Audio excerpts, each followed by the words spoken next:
העמותה קמה בשנת 2008, מתוך רצון של קבוצת מיומנה להחזיר לחברה. ואנחנו זיהינו את זה בתור קבוצה, איפה המקום שאנחנו יכולים להחזיר חזרה מעבר למקום היצירתי שלנו והשמחת חיים וההנאה שלנו בליצור במיומנה.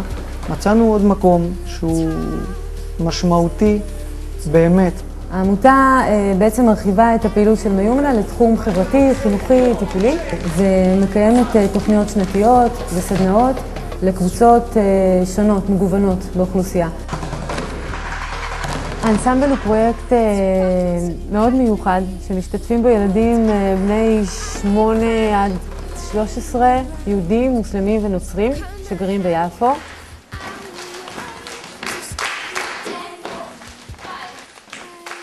ובעצם כאן קורה דבר אחר.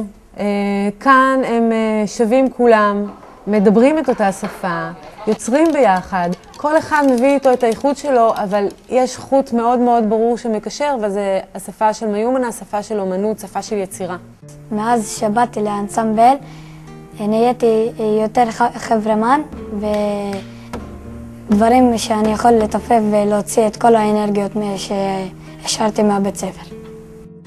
ההקצנה בחברה על רקע דתי, לאומני וחברתי היא פשוט בלתי נסבלת כבר באזור. וכשיש לך נקודת אור כזאת שבאה ומקבצת ביחד לא על רקע של השכלה ולא על רקע של כושר ביטוי מילולי, אלא על רקע כיפיות וביצוע שיש בו איזושהי התקדמות הדרגתית ושיתוף פעולה, אני אומר לך, רק לקנא. ברגע שהילדים נכנסים לתוך מיומנה מכל השכונות של יפו, משהו קורה להם, הם נכנסים לעולם של מוזיקה, של אומנות, של קצב. הדבר הזה מגשר ביניהם ויוצר ביניהם תחושה שזה העולם שלהם כרגע, אין מה שיש בחוץ. They start to understand that they have to take care of each other. They belong to one group. They are speaking a universal language of Mayumana that touch each one the same way, even if they are completely different.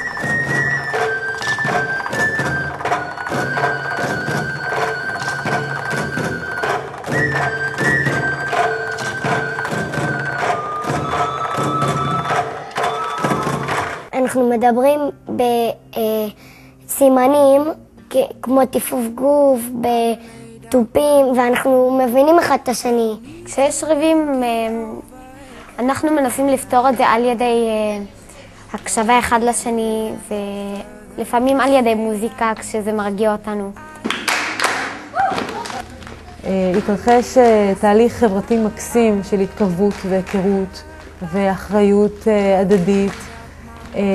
וקבלת יכולות של משמעת עצמית וריכוז והתמדה. קבוצה שהיא מתארגנת ביחד, נהנית להיות ביחד, מתרגלת ביחד, והם חברים גם ביחד, יוצר תוצר מדהים.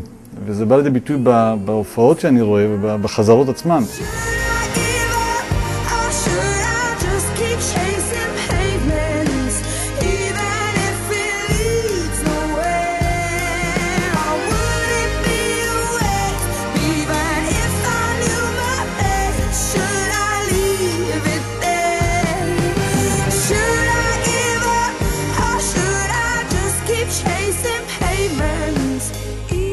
המוזיקה חיברה בין כולם, זה לא משנה ערבי, יהודי, נוצרי או מוסלמי.